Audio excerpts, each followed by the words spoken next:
Okay. Hi, everyone. My name is Katie. I'm a tutor for Really Grit Consulting. I was a part of Nicole's very first boot camp. So for all of you boot campers, I feel you. I'm a huge believer in the boot camp, so that's awesome. If you're not, if you just came here from the LSAT support group, welcome. Hello. So within the Really Grit team, I would say that I'm one of the tutors that specializes in reading comp. It's my favorite. I love nerding out over it and I love teaching it. So Nicole probably mentioned that we are going to be looking at prep test 72 passage 3, and we will. She's not lying, but I wanted to, before we get into it, kind of give my approach and methodology for reading comp. It's a little different, but I think for the people that I do tutor, it has helped. So as with reading comp, similar to logic games, I really feel like reading comp is all about finding a strategy that resonates for you. So if we go through this and it makes sense, absolutely steal it. If you listen to it, it makes no sense, it does not resonate, that is fine. But it's all about, I think, having different tools in your toolbox to whip out when it comes to reading comp. Okay, so I'm gonna go through this PowerPoint. So before we go in, these are the disclaimers. Whether you're using, whether my methodology resonates or not with you, the big things that you need to have when you're doing reading comp is you need to be able to engage with what you're reading with. So what that means is that for reading comp, we've got to be completely zoned in. It's a really short time period. It's 35 minutes for 4 passages. So no matter what you're doing, this is not the time to check out. So you need to be doing something that helps you really engage with the content, keeps you present, and keeps you focused. So the way that I like to do it is I kind of turn it into a game. It's a scavenger hunt. We're looking for specific things. And by looking for those specific things, we are forced to be engaged because we have specific things and aspects we're looking for. Another way that I like having people engage with the passage is if there's bigger words, giving it nicknames, finding humor within the passage, whatever it takes for you not to absolutely despise what you're reading is going to be key, because it does you no well or does you no good to read the passage and just completely lose interest.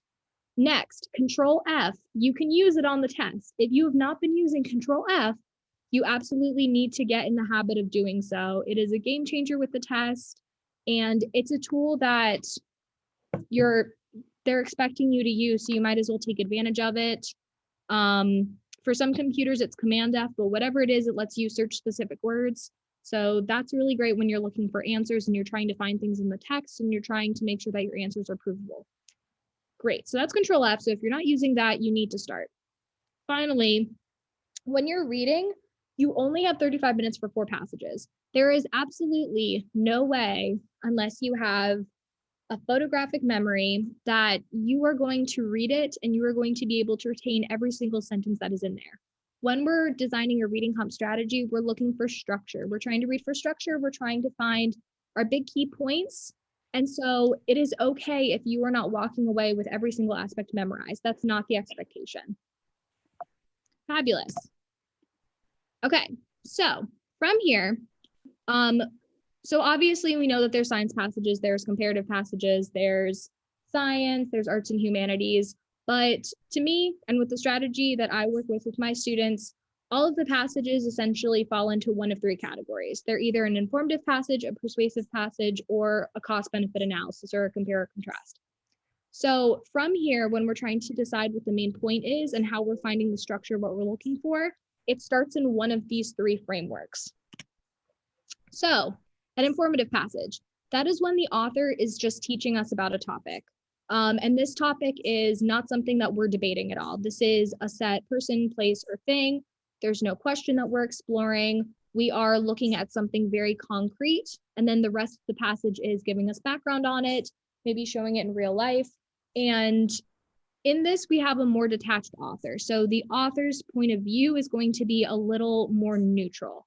So when we're looking at a passage that is informative, we're really relying on adjectives from within the passage in order for us to find out the author's opinion. So this is an example of what an informative passage would look like. So if we want to quickly I can read it out loud really quick. So every culture that has adapted the cultivation of maize, known as corn, has been radically changed by it. The crop reshaped the cultures of the Native Americans who first cultivated it, leading to such developments as the adoption of agrarian and in some cases urban lifestyles. And much of the explosion of European populations after the 15th century was driven by the introduction of maize together with another crop from the Americas, potatoes. The primary reason for this plant's profound influence is its sheer productivity. With maize, ancient agriculturalists could produce far more food per acre than with any other crop, and early Central Americans recognized and valued this characteristic of the plant. But why are maize and a few similar crops so much more bountiful than others? Modern biochemistry has revealed the physical mechanism underlying the maize's impressive productivity. So as we can see, this passage is posing a question, and we know that the passage is going to tell us about the reason behind maize's productivity. So the rest of the passage, the author isn't debating a point with us. We're not trying to be persuasive of everything. We have a clear-cut question, an explanation, and that is our passage. So this is what's meant by an informative passage. So one way is posing a question, and then the question is explored, or we have an answer, and that answer is explained in detail. Another, whoop, I think we missed one.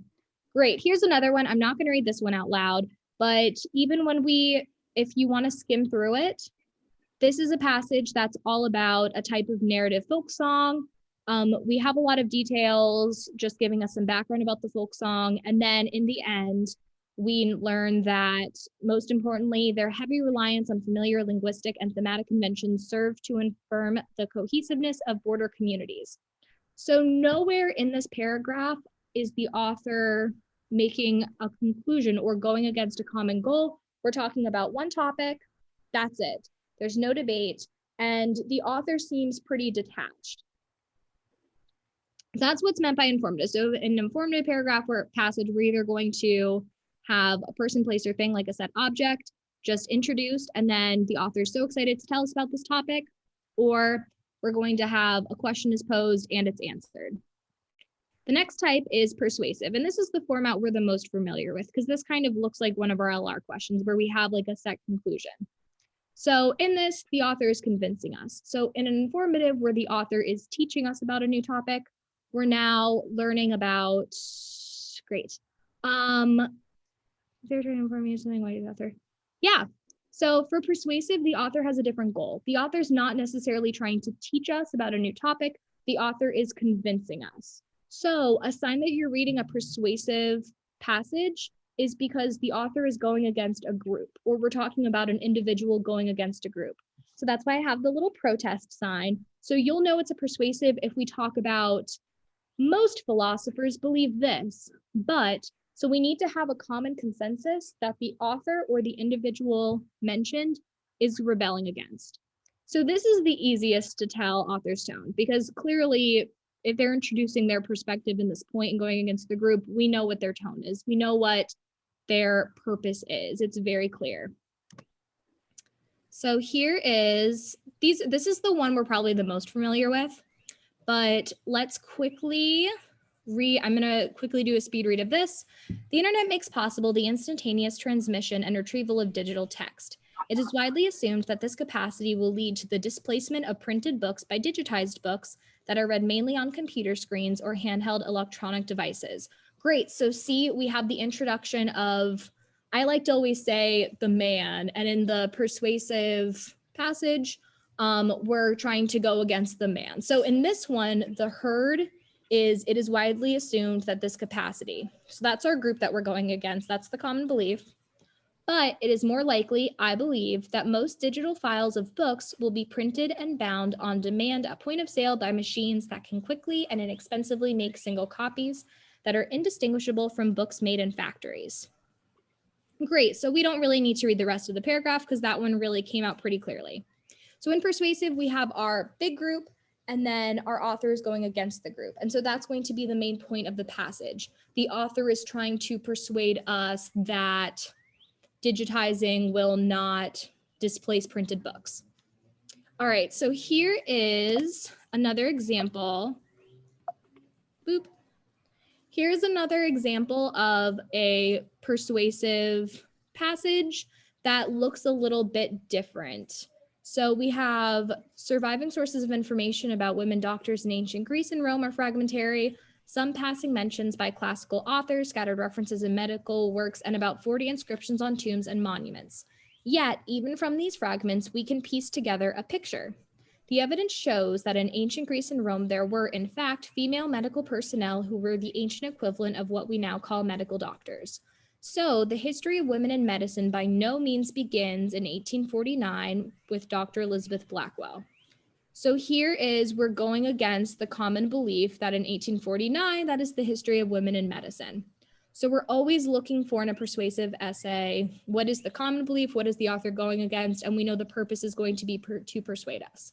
So then in the additional paragraphs, we're going to see different tactics the author is using to implement this goal. Similar to in the first style, when we're looking at informative, every new passage is going to, or every new paragraph is going to be another way the author is teaching us about this topic. Great. Last, we have cost benefit. You can call it compare or contrast. I think it's easier to just call it something different. That way we don't get confused with like comparative essays. So in a cost benefit, this is the most fun because the author is playing judge. So usually what this looks like, it's most common in the legal passages, but sometimes, as you'll see, we will have it in one of the other style passages.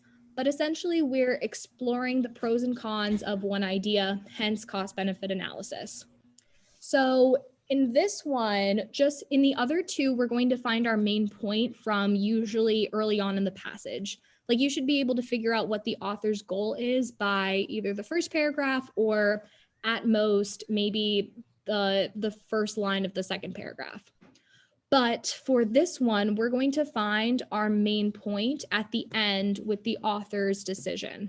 So in this, we're usually going to explore an idea. We'll talk about the pros of it. We'll talk about the cons, or we'll talk about, if it's a theory, we'll talk about the evidence for this person's theory, as well as any evidence that doesn't support the theory.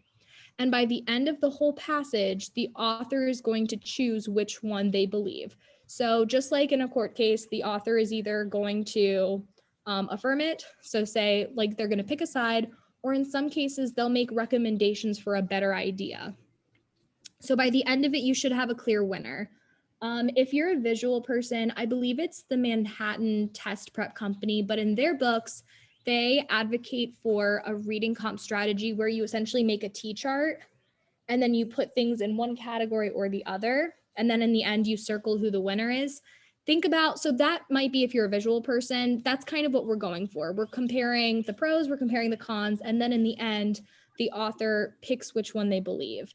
And along the way, so I said the author is moderately detached. Like in this one, you can tell, other than from the last paragraph, because obviously in the last paragraph, that's where we get, although the benefits of lichen are wonderful, they are not a sustainable environmental aid. Like usually you will get that final thesis and then that becomes our main point. But sometimes the author from the get-go, you can tell, is already biased towards one. So again, it's paying attention to those adjectives throughout the passage to really reveal tone.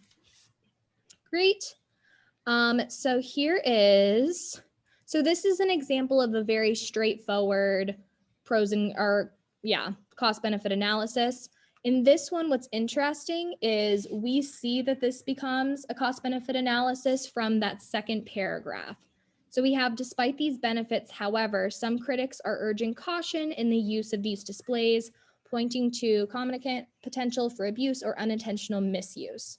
So the way that we can distinguish this type of passage from a persuasive per se, because I think those are the ones that are the most similar, is that in a persuasive, the author early on is going to choose a side and the information we're getting is not going to be balanced. Like everything's going to have a bit of a bias, whereas for a cost benefit, we are going to be able to have information for both sides. So this is a long one. And at the end, I'll put in, if you're interested in kind of going through these, I'll put in the prep test that these passages came from. So this is a longer one. So, but we're going to read this one out loud. This is kind of one of those inverted cost benefit analysis where we're not comparing an idea. We're looking at one person's theory, and the passage is going to be talking about the evidence, whether or not we have enough evidence to support.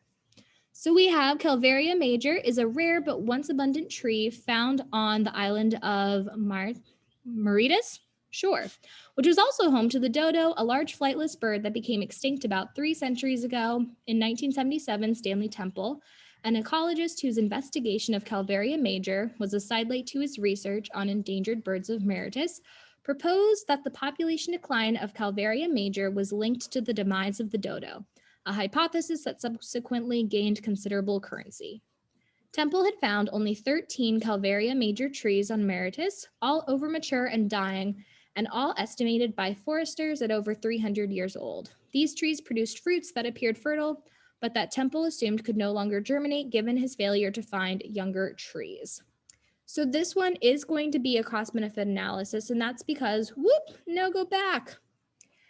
And that's because we're introducing a new hypothesis. And if we have the full passage, we're exploring whether or not this hypothesis is provable. So this is what I mean by sometime, but with cost benefit, the author's not directly involved in the decision until the end. So it's debating an outside theory, it's debating an outside hypothesis. Whereas in a persuasive, the author is directly involved from the beginning. Like we are arguing the author's point, as opposed to in a cost benefit, the author is making a final decision based on information about whether or not something is valid. Great. So those are our 3 types of passages. And once you determine what type of passage you're reading, that gives you a more clear idea of main point, main idea, and also lets you know how much work you need to do to find the author's tone. Because as you would see for a cost benefit, you're really going to find it in that final paragraph when the decision is made. For informative, you're going to have to pay attention to adjectives throughout. And then with persuasive, that's easy peasy lemon squeezy because they say their point from the beginning. How quickly do you try to determine? Oh, what a great question. Now we're going to talk about the game plan. So we just got all this information, but what do we do with it? So the first thing you should do when you're reading a passage is you're going to try to figure out as early as possible what the goal of the passage is. So what type of passage it is. You should be able to get a sense, I would say, by the end of the first paragraph, maybe in the rare case, in the very beginning of the second paragraph.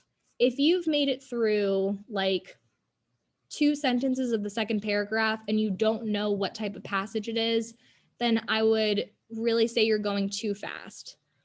Because these are pretty generic goals, and there's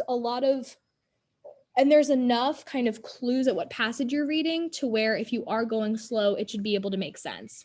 Sometimes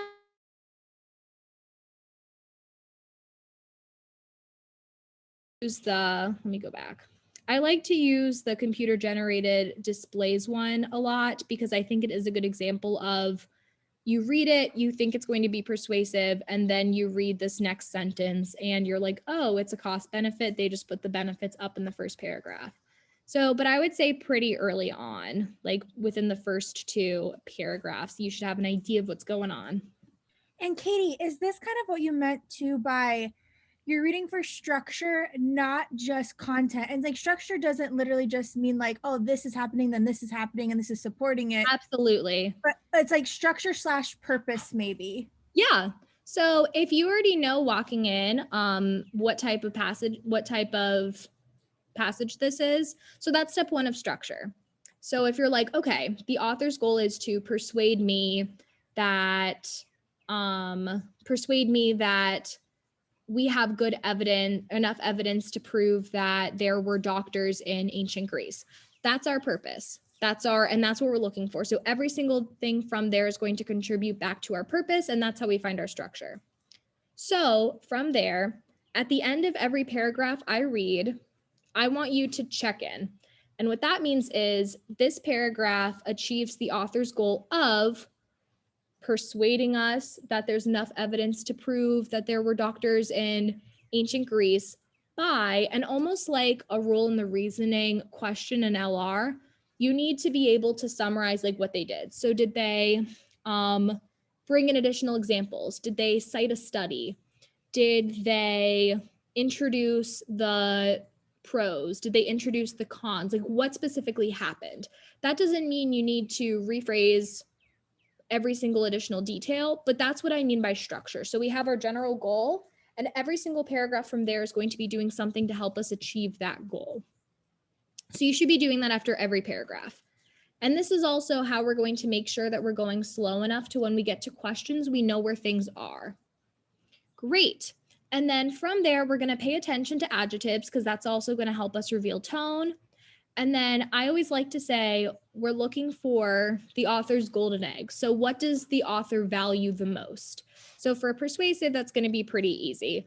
But for informative, even if they're just talking to us about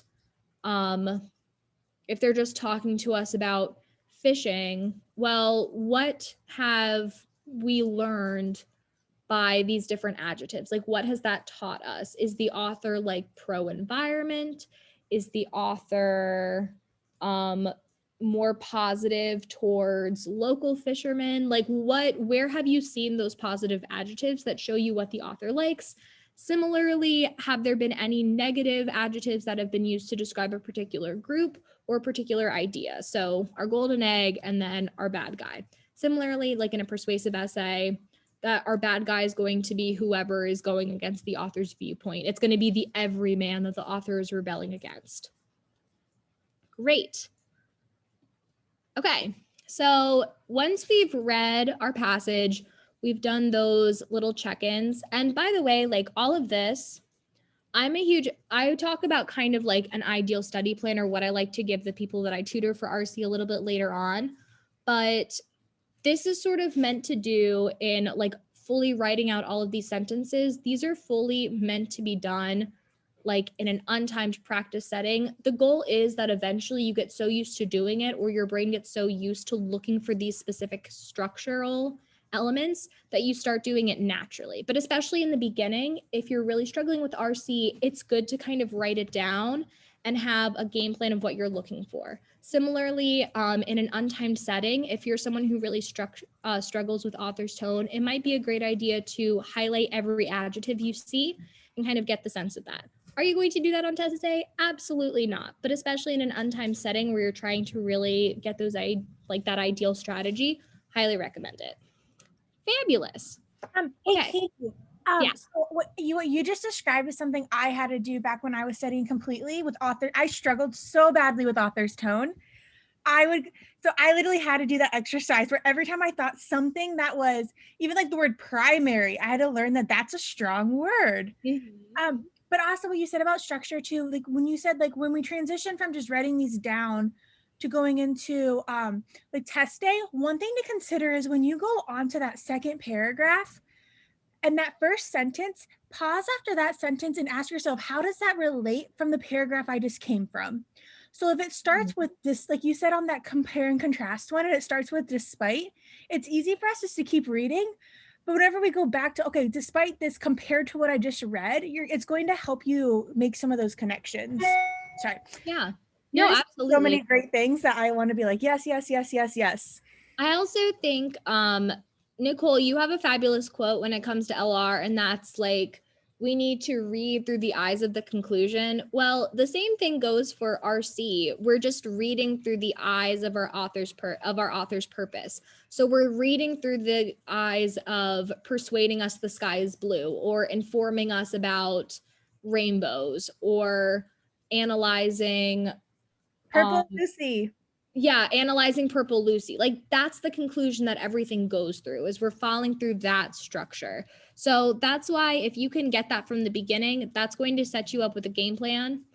And so this is what I mean by engaging, like forcing yourself to engage. Like if you give yourself benchmarks of things you're looking for, then even if you get a really boring paragraph about mold, because it's going to happen, there's like 30 different reading comp passages all about mold because LSAT loves lichen and loves mold. So it's like if you spend 20 minutes being like, I just read something about mold, as opposed to this is what I'm looking for. What passage is it? Almost make it a game of figuring out and looking for these benchmarks, and it's going to activate it, even if you have no desire to read about mold. So that's what I mean by engage. Great. Okay. So now we're moving on to answering questions. We've read this, we understand loosely the structure of what's going on. How do we now translate that into helping us answer questions?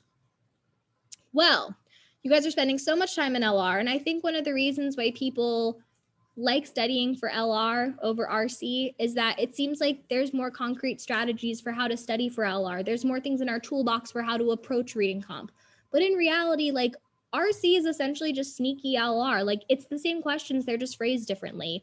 We're going to see a main point question. We're going to see weakened questions when we're looking at what would the author, which of these would the author least agree with, or what would go against the author's proposal in paragraph 3. Same with strengthen. There's so many must be trues, role in the reasoning, method statement, parallel reasoning, like every single question where they're like, this situation is most similar to, or this idea would be best applied. Like all of it, we're using the same basis that we use LR for. The difference is that RC, we need to find contextual support. But when we're looking at an RC question, and like we're going to treat it very similar to LR.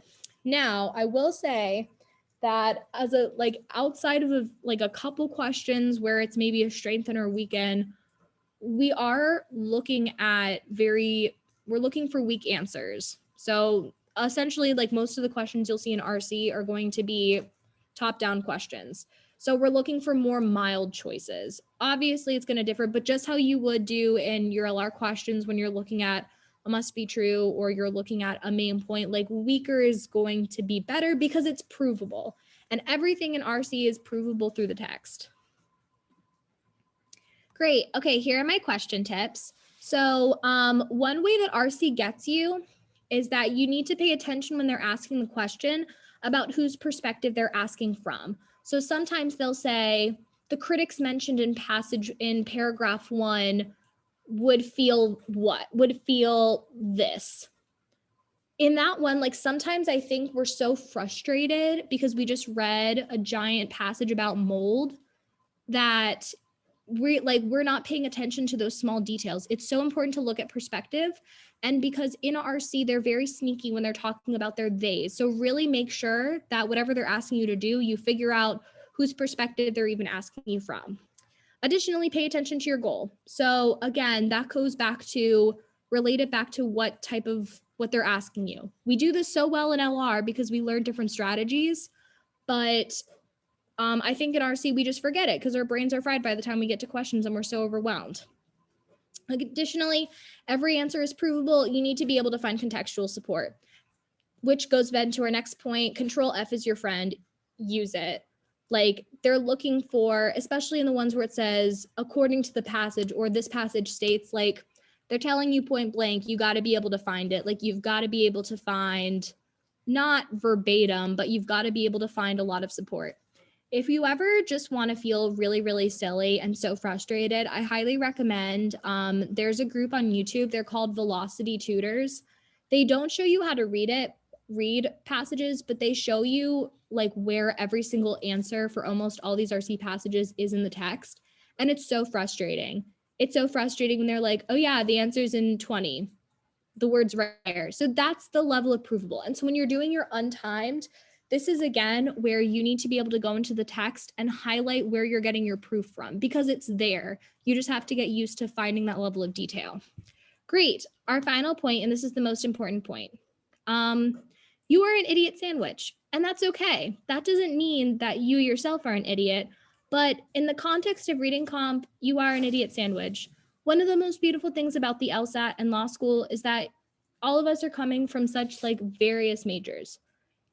And so that means that like by default, one day there's like you will encounter a reading comp passage that probably has something to do with your major or is in a topic you're familiar with. I know a lot of people are coming from poli-sci backgrounds or history, like poli-sci majors or history majors. Or if you're from a science major, like it's exciting when you see something in a reading comp passage that you understand and can relate to. However, that is a trap because that's when we're more prone to bring in our outside knowledge. So when you're doing reading comp, you know nothing. You know absolutely nothing. You just came into this world and you know absolutely nothing other than the words that are said in that passage. You have no logic. You have no outside knowledge. You are an idiot sandwich, and the only thing you know is what is specifically right there. If it's not there, we do not know her. We cannot reference it. We cannot use any background knowledge. All we know is what is written. If it doesn't make sense, too bad. That's all we know. Do not use your logic. Turn off your brain. That's all you get. And that's it. I think that's all I have. Did I make another slide? Oh no. Final studying recommendations. Great. To-do list. You've got to make RC more approachable. I know I'm going to say something very controversial, and that is like the only way to get better at reading comp is to do reading comp. And I know we don't like it, and that's okay. We're going to like it. So that means like finding a way to bring reading comp into your life, even if it's not doing the questions. Like I would say, try, if you read a book before bed, maybe just read a reading comp passage. Make it a bedtime story, a very boring bedtime story, but a bedtime story. If you do the crossword in the morning, you know what? You're going to do a reading comp passage instead. Do you have to answer the questions? No, but you need to get used to reading more dense material and reading these passages so that when it's game day, you don't just like zone out and you hate it. Like you've got to make it more approachable so it's less scary, and that way you can get through it and not get stuck.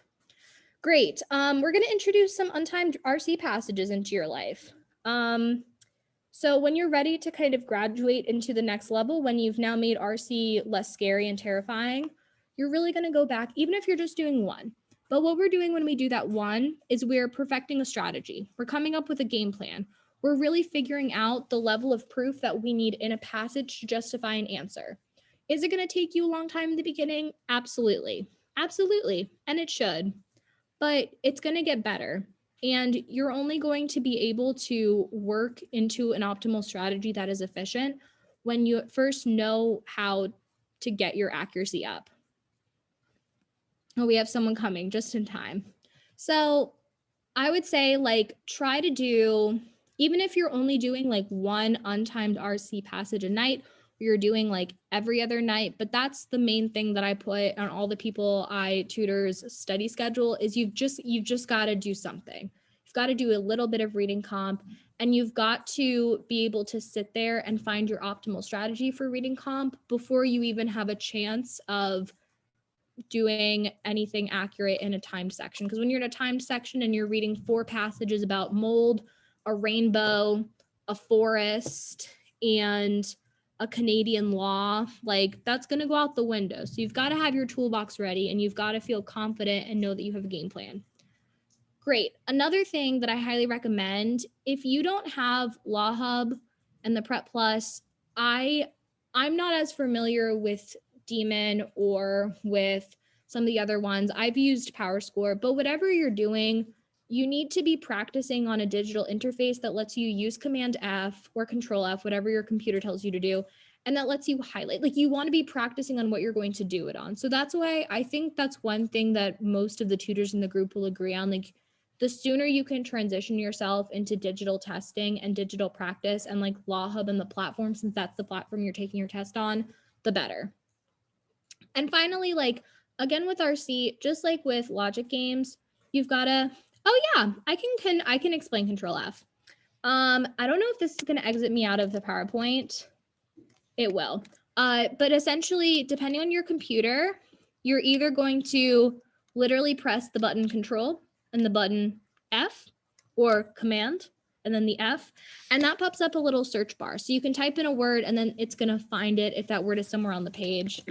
Yeah, it's not going to let me do it because I have a PowerPoint up, but when we read 72, then I'll use it so we can see it. But it's great. It's great for finding those keywords.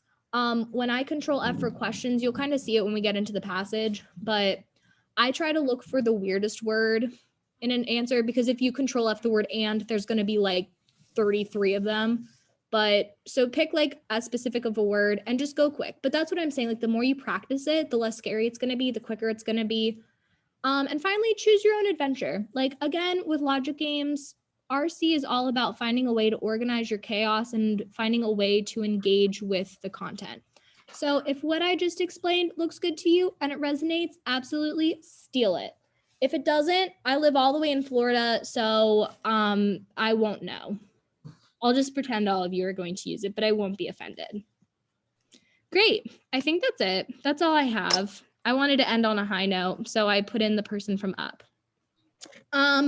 Any questions before we go into, we have enough time to go through 72, that science passage. And so what the game plan for that is, we're going to read it and we're going to do our format of finding the goal and then finding the goal and then relating what each paragraph does to the goal. We're going to look for author's tone. So we're going to kind of use the method that I talked about, and then we're going to go into the questions. But if we run out of time for the questions, at least you would have had a really good idea of how I feel you should be setting it up in an untimed atmosphere.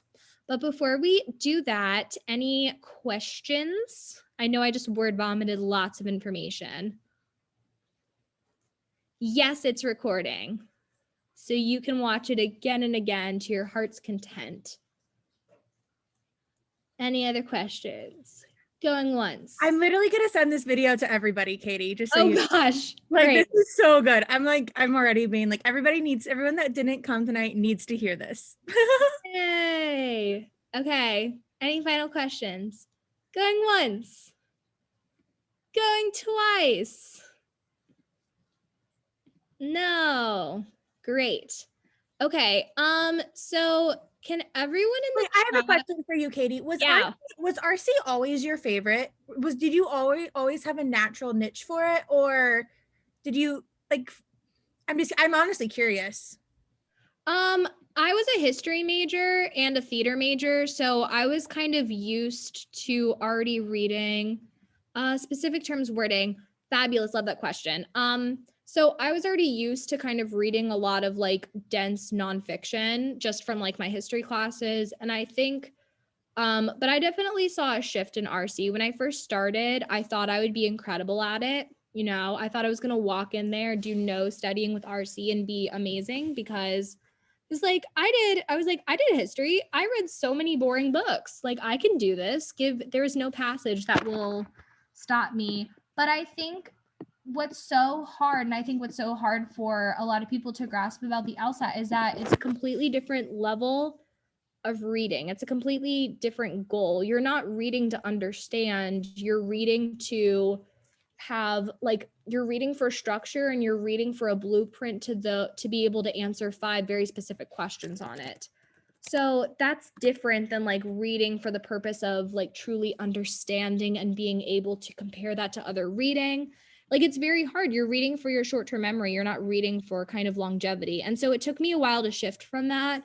But once I did, and I kind of viewed it as a game, or I viewed it as a way to roast LSAT for choosing the silliest and most boring passages, then it became fun.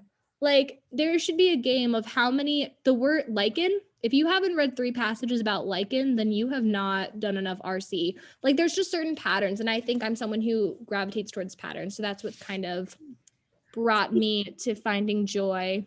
Okay, let's see. I'm speaking about you haven't done enough RC. When you were going through the different types of passages, Brittany texted me and said, you've done a lot of RC when you know exactly what passages she's referring to. So yeah, Brittany is a champ. She could call those out.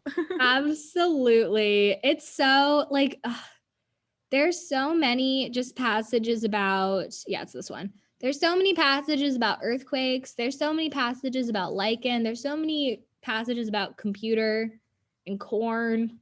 They love it. Okay.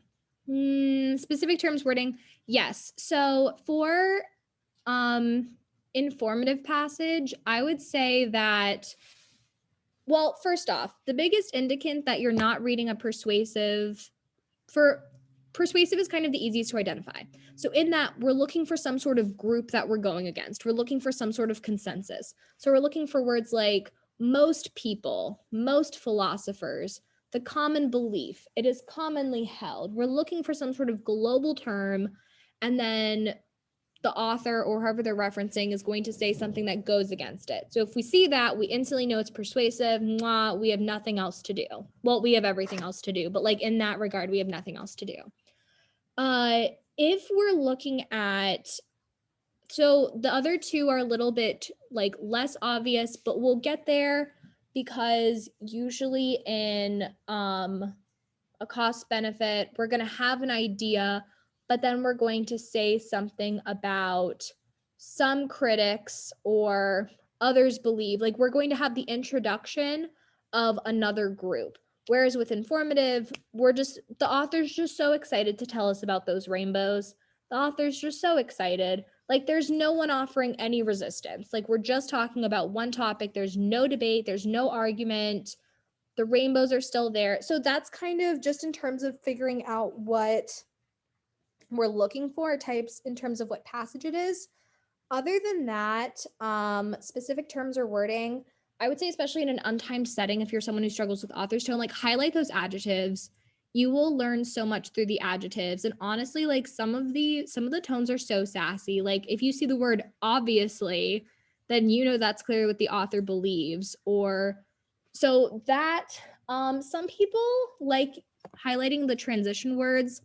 I think that can be a little bit overwhelming, but in an untimed setting, if you're having a lot of trouble sort of tracking different ideas, highlighting transition words is a good way to make sure that you're following along. I would also say that especially in the beginning, if you see the word they or you see vague terminology or vague modifiers, like really make sure that you understand what they're modifying. So is they the scientists? Is they the cats? Is they the lichen? Like who is they? You should be able to substitute that in your brain. Okay, hope that works. Okay. So I'm going to be on Law Hub right now. And so for all of you new folks that have never used Control F in your life, this is what it looks like. So on mine, it's Command F, but I know I have a Mac. So for some people, so as you can see, in the upper right-hand corner, we've got a little search engine. So we can type in any word, and if it's on it, it'll show us. So ethical. Let's type in ethical. I usually try to choose a weirder word that's not going to be in there like 20 times. So now we've got 6 different iterations of ethical. We will then, so once it's highlighted from here, we can go through and see all the places it's highlighted. I think mine's because, yep.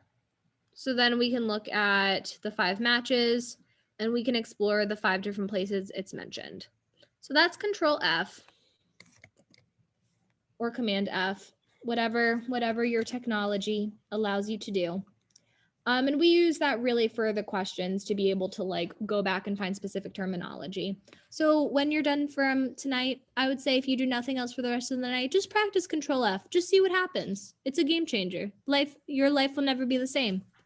Fabulous. Okay. Katie, excuse me for breaking in. So we can use that during the test? Yes, you can. Wow. And it's amazing. Okay, cool. Thank you. No problem. Okay. So just for speed purposes, I promise I don't just love hearing myself talk. I'm gonna like solo read it just because I have so many traumatic memories from popcorn reading in middle school. And we're not going to explore those traumas tonight. So I'm just gonna read. And then we're going to kind of cite, everyone's laughing. So I know you all have the same trauma. It's fine. It's fine. Okay, so I'm gonna read and then we're gonna stop. I would say, I don't want everyone to reveal it, but as I'm reading the first paragraph, if you have a little inkling for what type of passage we're reading, if it's informative, persuasive, or cost benefit, just put it in the chat, send it as a direct message. Actually, just send it to the group. Let's be wild tonight. Don't look at the chat if you haven't put anything in, but write what you think, what your senses are telling you. Okay. Medical practitioners are ethically required to prescribe the best available treatments.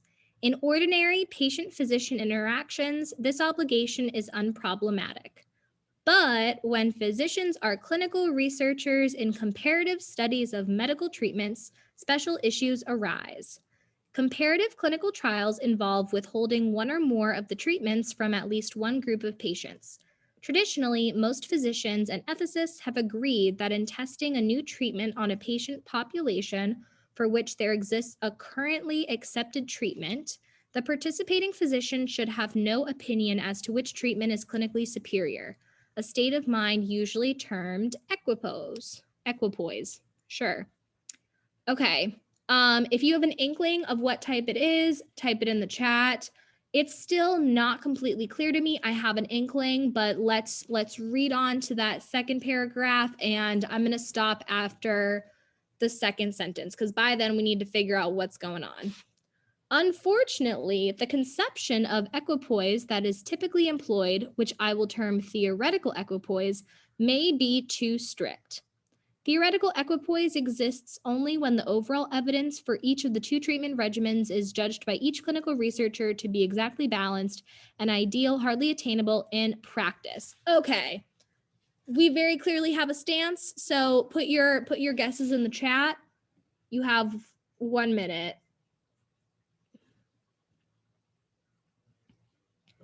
Okay. So we're seeing a pretty even split between a lot of cost benefit, some persuasive. Can you scroll up, Katie, so that we can see the first paragraph and the first two Yes. sentences? Thank you.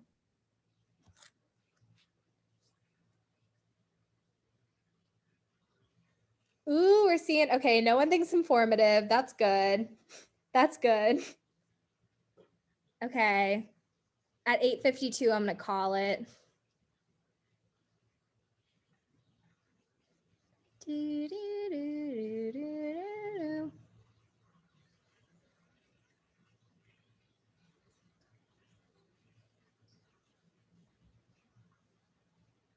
Okay, it's 8:52. If you didn't put your answer in the chat, that's okay. I know you have one in your heart.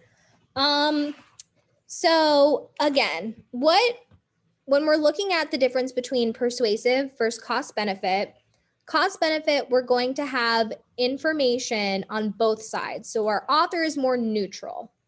And then we're going to get like information that's kind of explaining why it's good. We're going to get information explaining why it's not so great. In a persuasive, we're going to have a common opinion, and then the author is going to take a specific stance that goes against that opinion. So for those of us that chose persuasive, can someone be very, very brave and tell me the sentence where we have our common herd that we're going against? Because we need that. We need to have some sort of statement about this is the common belief. No, we need like we need our man that we're trying to stick it to for persuasive. So someone who chose persuasive, just turn on your mic. We'll just be very chaotic tonight and read me that sentence. Unfortunately, the conception of equipoise that is typically employed is maybe too strict.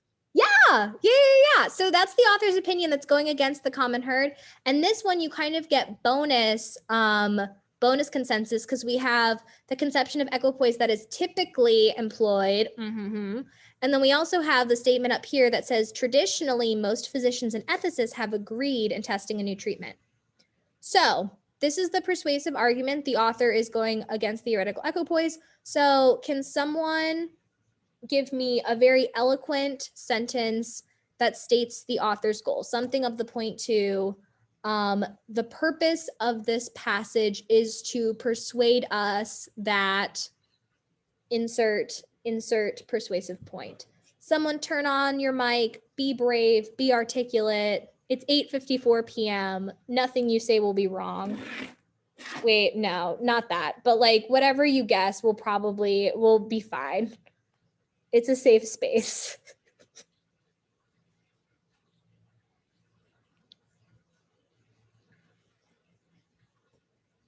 If no one speaks, I'm just gonna awkwardly dance until 9 o'clock. Just to jump in here while people are thinking, I love that people picked up on that, unfortunately. And if you're strong in LR, think about what happens when you're reading an LR stimulus and we are reading a stimulus and halfway through it uses the word unfortunately. Don't you see like, oh, opinion of others, unfortunately, contrasts. I'm like, ooh, let's treat it that way. for those that are struggling to pick up on that a little bit. Yeah. I also feel like with persuasive, it's Nicole, I don't know if you said it or if Akarshna said it, but it's that like super common LR sandwich where it's like, Johnny says that dogs are great. There's lots of studies that say dogs are great. However, dogs are smelly. Like There's many things that they are not considering. Like right. Like, however, they're like that's our comment of like, here's what the world believes, or here's what like most people, but that's wrong. Like that LR sandwich that we usually find our conclusion is, that's essentially persuasive. They just took that and they like added a few more boring sentences and then they're like, here you go, here's a passage. Great. Okay. So if I were writing this down and if I were doing my untimed RC practice, what I would write at the top of my paper is the author's going, or the purpose of this passage is to persuade us that theoretical equipoise is too strict. Simple as that. And what he just did there is just like a main conclusion question, right? So in LR, what she did is just narrow that in. It's a lot, like she said, a lot more sentences. But when we're doing main conclusion questions, we're saying what is the purpose, or what is the author trying to convince you of? That's exactly how she made it so easy there. Mm-hmm. So, and it is overwhelming because this is, I mean, who wants to be reading a whole passage about theoretical equipoise? Absolutely no one. Well, no, that's too generic of a statement. Don't want to have a flaw, but I'm sure there might be one person, but for the most part, we've got to find a way to activate it and find things to look for, because like theoretical equipoise is not it. Okay, next one. Unfortunately, the conception of equipoise that is typical. Oh, before we go. So now, when we're reading the second paragraph, we have our goal. We have our purpose that the author is trying to persuade us that theoretical equipoise, it's too much. It's too strict. It's not great. So now every additional paragraph we read before we move on, we've got to figure out what is this paragraph doing to advance that goal. Unfortunately, the conception of equipoise that is typically employed, which I will term theoretical equipoise, may be too strict. Theoretical equipoise exists only when the overall evidence for each of two treatment regimens is judged by each clinical researcher to be exactly balanced, an ideal hardly attainable in practice. Clinical researchers commonly have some preference for one of the treatments being tested, an intuitive preference perhaps, or one based on their interpretation and balancing of various sources of evidence. Even if researchers judged the evidence to be balanced at the start of a comparative clinical trial, such a balance would be extremely fragile, liable to be tipped by small accretions, who knows, of evidence as the study progresses. Consequently, if the standard of theoretical equipoise is adhered to, few comparative clinical trials could commence and even fewer could proceed to completion. Fabulous. Okay, so can anyone be very, very brave this Wednesday night at 8:58 p.m. if you're in the Eastern time zone? If you're not, then whatever your time zone is. Can anyone be very brave and tell me what, in like one beautiful sentence, what is this paragraph doing to advance our goal of persuading us that theoretical equipoise is too strict? What did it do? It's kind of explaining further why it's like not attainable. Yeah, And that's perfect. It's not attainable. And then just for the sake of, because we have all the time in the world right now, I mean, I set the timer for 350 minutes. So, I mean, we can really just be as detailed as we want. So, and why isn't it attainable? because doctors or physicians or researchers always like have a preference, and if they don't have a preference when they begin, they eventually have one. They're like tipped as they begin to get evidence. Yeah, so it's not attainable. It's not attainable because it exists only when the overall evidence is exactly balanced. Like how would that happen? So if I was writing this on paper, I would just say this paragraph advances the goal of persuading us that theoretical equipoise is too strict by proving it is unattainable But essentially, so like it's as simple as that. Like you just need to know like what this paragraph did. And if we wanted to add more detail, we could say it's only successful if completely balanced, balance not attainable. If you're someone who just wants to like jot down words and not make beautiful sentences, because that's fine too. Wonderful. Okay, so next one. These difficulties associated with theoretical equipoise suggest that a different notion of equipoise should be developed, one that I will label clinical equipoise. Great, so if at this point we maybe wanted to change our overall point of the passage, because now we have a twist. It's not only that the author hates theoretical equipoise, but he's like, this one's terrible, but here's a better solution. So we still have that he thinks theoretical equipoise is too strict, but we can maybe add like pro clinical equipoise. So this is where like we know that he likes clinical equipoise, or her. We don't know their gender. It. Yes, Nicole? We also hear, so when we have that transition where we kind of had our point and now we're saying we should do something, what is this similar to as an LR? Kind of when we have a main point and then we advance it. Necessary. Genesis the closest with conclusion. What kind of conclusion? Subsidiary, yeah, right? Like we kind of sometimes we come to a subsidiary conclusion, and then when we advance it and say, so we should do something, that's kind of like moving to that main conclusion, right? Yeah. Sorry, I'm making all the analogies tonight.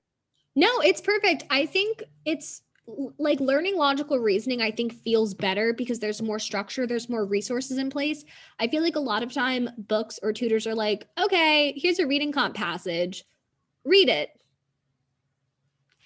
Like that's not a strategy. And it's scary because like reading comp, I think like there's not as many like concrete things to do. So if you can bring it down to concrete terms and concrete things you're looking for, it just makes it a little more attainable. So absolutely, like there's so many parallels with LR. They just have to phrase it and make it as goofy and horrible as possible because it's RC and LSAT like knows we hate it. So it takes specific joy in making it as confusing and annoying as possible.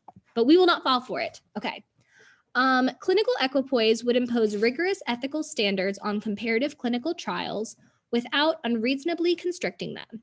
One reason for conducting comparative clinical trials is to resolve a current or imminent conflict in the expert clinical community, lots of C's, over what treatment is to be preferred for patients with a given illness. It could be that the standard treatment is A, but new evidence suggests that B will be superior. Medical experts may be divided as to which treatment is better, with each side recognizing the opposing experts can differ honestly in their interpretation of the evidence. Fabulous. Okay, so what did this paragraph do in achieving the author's goal of persuading us that theoretical equipoise is not it?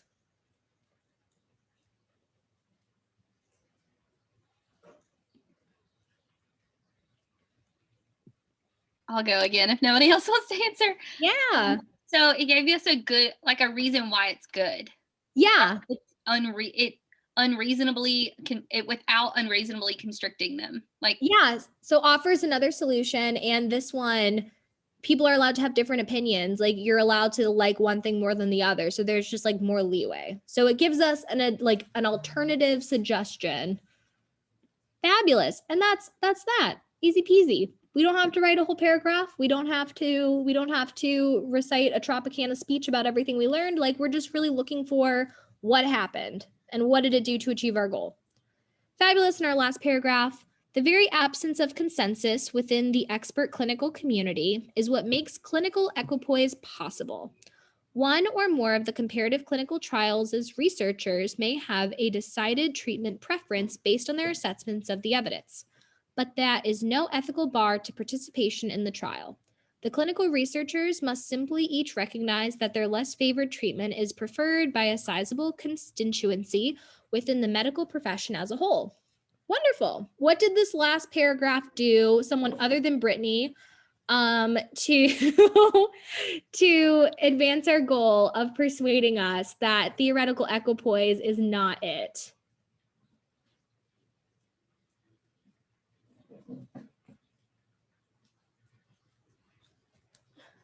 My cat was biting me, so he's coming up. Hi, everyone. This is Beans. Going once. There are no wrong answers. There are only answers that I'll say, I like that. Anything else? Yeah, so what did this final paragraph do? Oh, the goal of the third paragraph. The third paragraph introduced an alternative to the current method. And that method was better because it didn't require consensus. Beans, get it together. You're on camera. He's very long. I guess So the answer we're looking for now is what, oh my gosh, you're embarrassing yourself.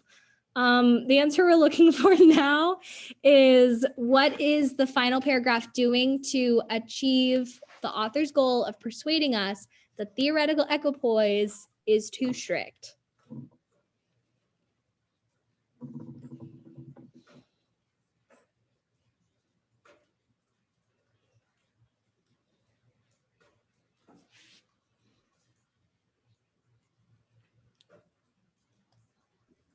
Once you have an idea, just go ahead and put it in the chat. Yeah, the clinical trials. Yeah. So what specifically about the clinical trials with this new method make it better than theoretical equipoise? You're on the right track.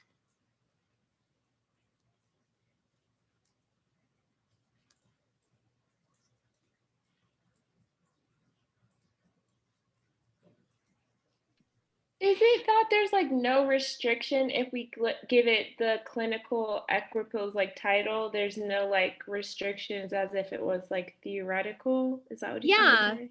Because in theoretical, there's less restrictions. Perfect Kamani, perfect Christine, same consensus. Absolutely, Brittany. So in theoretical, no one can have, everything has to be balanced. Like no one can have a bias walking in. We have to have agreement. Whereas in the other one, it resolves the conflict. So it's more proof. Allowing the absence of consensus in this new method makes it attainable. So the issue with our first one was that it was unattainable because it's impossible to have everything be perfectly balanced. This next one, it's less strict. It allows for some disagreements in the community, and that's okay. Perfect. So because this was persuasive, it was pretty easy to figure out our author's tone. Our author is very clearly all for, the author very clearly is all for clinical equipoise. It feels like this is too strict, and it's anti, everyone needs to be on the same page. It's okay to have differences. Fabulous. So we're slowly running out of time. So I want to open up the floor for any final questions. But just to kind of show you, in case you were not a believer, let's see how our guesstimated purpose translates to the questions, just to kind of see how this looks like when we're answering questions. So we said that the author's purpose was to persuade us that theoretical equipoise is too strict. And then from there, if we maybe wanted to add something about an alternative method, maybe, but for our main point, we're looking for something that touches on everything. And so the fact that theoretical equipoise is too strict is the better answer.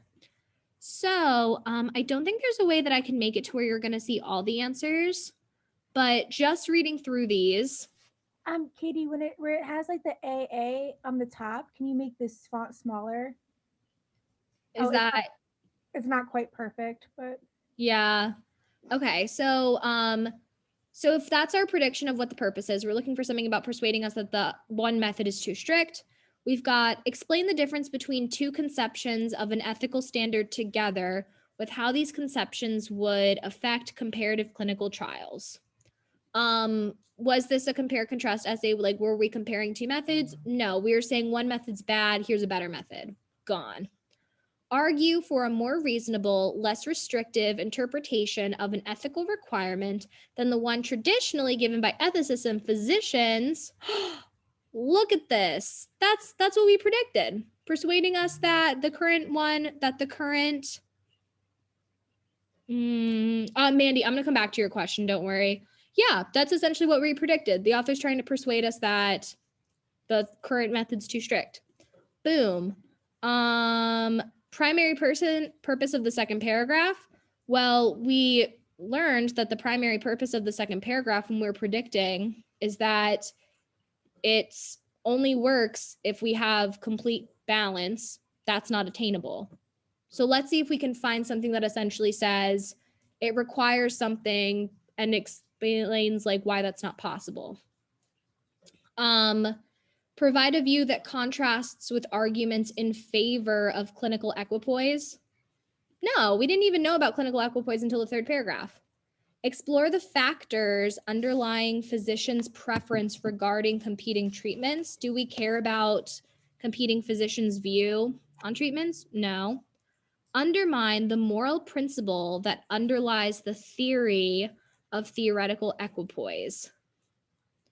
Are we undermining the moral principle? Like, are we trying to say why, like, on its basis, from a moral perspective, like, it's not attainable? No, but that's closer. Like, we're looking for something that says it's not possible. State the main difficulty with adhering to the standards of theoretical equipoise. Yeah, it's not possible. Illustrate the conflicts inherent in the general notion of equipoise. No, we're not saying equipoise is bad. Okay, Nicole got it. Yeah, so as we can see, like, doing all this work does translate well. When we've gotten according to the passage, that's when we're going to have to use our control or command F. So that's where, because we're looking for like pretty verbatim, like we've got to find some good proof in the passage. And then which of the following is true? What type of LR question is this? If we're looking for something that is true. Yeah, it must be true. Perfect. And so we're going to use the same techniques. We're looking for something weak. We're looking for something provable. I like, instead of like weak and strong, I like to say spicy and mild. So we're not looking for a spicy answer. So anything, comparative clinical trials that meet the standard generally present no ethical problems. Absolute, too spicy. So it's implementing those same skills. So let's just quickly go through. Suppose two medical treatments are being compared in a clinical trial for their effectiveness based on the passage. Which one of the following scenarios? Okay, what style question is this? LR question is this? If we're looking for a scenario, like a new scenario that is similar to a principle illustrated in the passage. Parallel. Perfect. Boom. So all of those wonderful things you're learning in bootcamp, all of that hard work that you put into LR, it's all here. I just think they like distort the phrasing to make you upset. Main point, we know how to do that.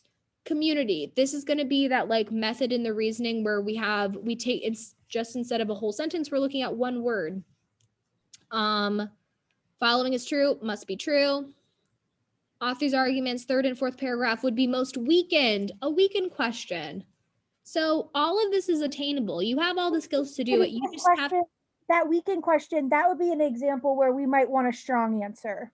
Yeah, so that's weakened, just like in LR, like we are looking for something that is stronger, that is spicy. Absolutely.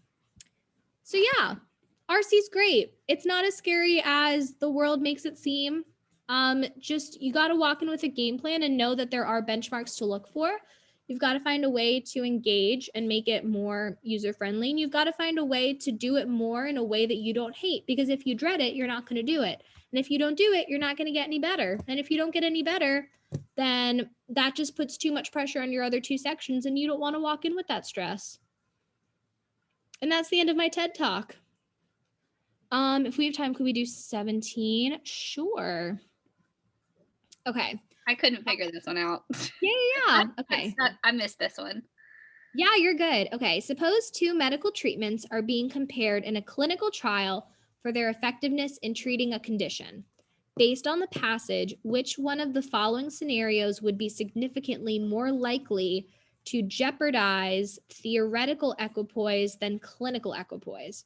Okay. So first off, we have to ask, what is this question asking us to do? So we're looking for something that's going to be more harmful to theoretical equipoise than clinical equipoise.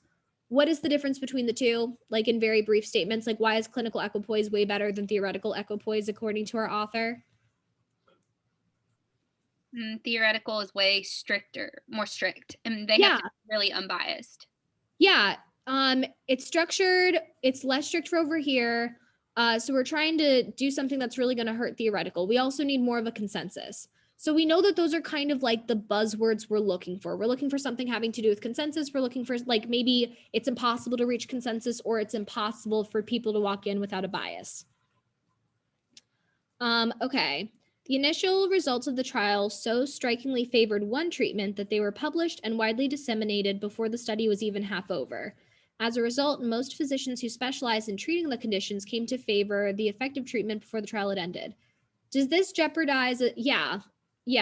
Is it Giovanna?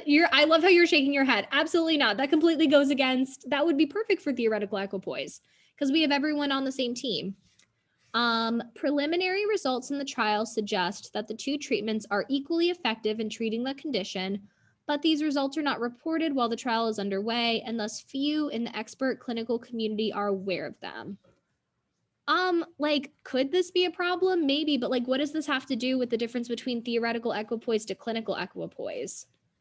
Like, again, we're looking for one that's going to be way worse for theoretical equipoise, but not clinical. So we can only work with the information we have. So this is when we have to be an idiot sandwich and know that like, I know nothing about what makes a good trial. It's probably not great that not a lot of people in the community know about it. It's probably not great that stuff isn't reported. And it's like, those are probably things that are bad as like a logical person, but I'm not a logical person. I'm an idiot sandwich. And so like, I don't know, that could be great. So we don't have enough information. Okay. Several of the physicians participating in the trial think that one treatment is more effective at treating the condition than the other. In this, they agree with the consensus. They agree with the consensus view. That's pro-theoretical equipoise. We want chaos. We need a situation where they're not all on the same page. So C is out. Okay. Initial results from the trial convince several of the participating physicians that one treatment more effectively treats the condition than the other does. This does not affect their recognition of the lack of consensus, ding, ding, ding, among experts in treating the disease. Okay, D's looking pretty good. We talk about a lack of consensus, like just because they feel that way, there's still no consensus. That's looking pretty nice, but we'll read E. And just as a side note, like when I answer RC questions and LR questions, I like to, if I like an answer, kind of like, what I like to do is I'll choose it. And then instead of maybe saving 3 that I really like, I compare every single additional answer choice to the answer choice I like. So if E doesn't reach my standard of D, then like eliminated. I don't need to go back and reread. I know that I love D. And if it's not better than D, then like, why am I wasting my time? Great. There is consensus among, this is already a loser, participating in the trial that both treatments are equally effective. Get out of town. However, there is no consensus within the expert medical community as to the relative effectiveness. Do we care about the effectiveness? No. They're saying they're equally effective at treating the condition. We don't care about the relative effectiveness. Like it already says there's consensus. Gone. So it's D. So that's an answer, I think, especially in these science passages, they know that a majority of the people reading them are probably not coming from science backgrounds. So I think, and this is kind of, I think, for parallel as well, you need to break, when you're looking for parallel, you need to just break it down to the most simple things. Like give yourself criteria of what you're looking for and make that prediction, because that's going to make it easier to look through the answer choices and not get stuck in the confusing phrasing. Great. Okay. Any final thoughts? I'm sorry we didn't have time to get through all the questions. If you want to complete them on your own, and then you can always email me, I guess. I'll drop my email in the chat. So you can tell me if this worked for you or if you implement what we learned today into your future reading. That's my personal email, not my Really Great Consulting email. But if you want to try this in your next reading comp section and email me at Nicole, is that my email? Does that look right?